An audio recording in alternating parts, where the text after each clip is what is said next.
Ini ajarkan ilmu dan cara pandang Islam yang benar. Tapi ini bertahap. Ilmu, kalau tadi ulama tadi mengatakan jangan tidak mengajarkan ilmu kalau anak kecil ya, tapi melalui amal. Ilmu yang dalam arti membaca kitab. Kalau di sana ada standar kan. Atau kalau udah umur sekian dia akan masuk tuh ya belajar ya. Baca kitab belajarnya. Maksudnya bukan seperti situ ya, nggak usah belajar seperti itu. Tapi tanamkan hal-hal yang sederhana tadi ilmu ini maknanya. Kayak tadi kita baca kalimat-kalimat tuh kan. Raditu billahi robba wa bil islami dina. Coba terjemahkan artikan maknanya apa. Itu kan ilmu juga, ya kan? Supaya dia paham, memahamkan, ya.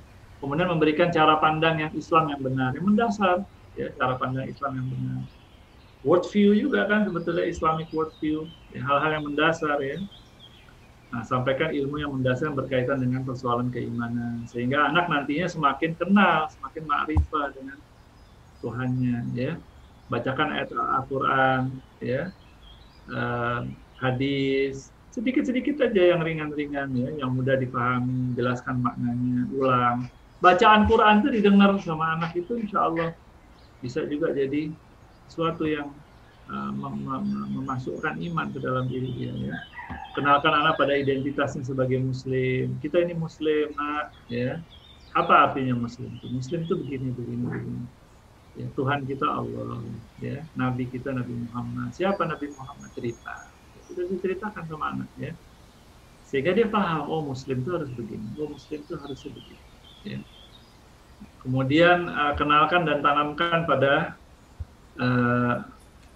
padanya tentang Allah, ya, dan Nabi. Ya. Kita bisa mengenalkan anak pada Allah dan Nabi secara dual dan secara berulang. Ya. Jelaskan secara sederhana menurut kemampuan akalnya, ya, sesuai dengan kemampuan akalnya, jangan dipaksain, ya. Kalau dia nanya yang berat-berat, ya, Allah tuh besar sebesar apa sih? Allah maha besar seperti apa? Kalau kita bingung jawabnya, kita nggak usah jawab dulu. Ya tuh maksudnya besar. Kita jawab secara umum saja, besar. Kadang anak tuh belum bisa berpikir abstrak kan?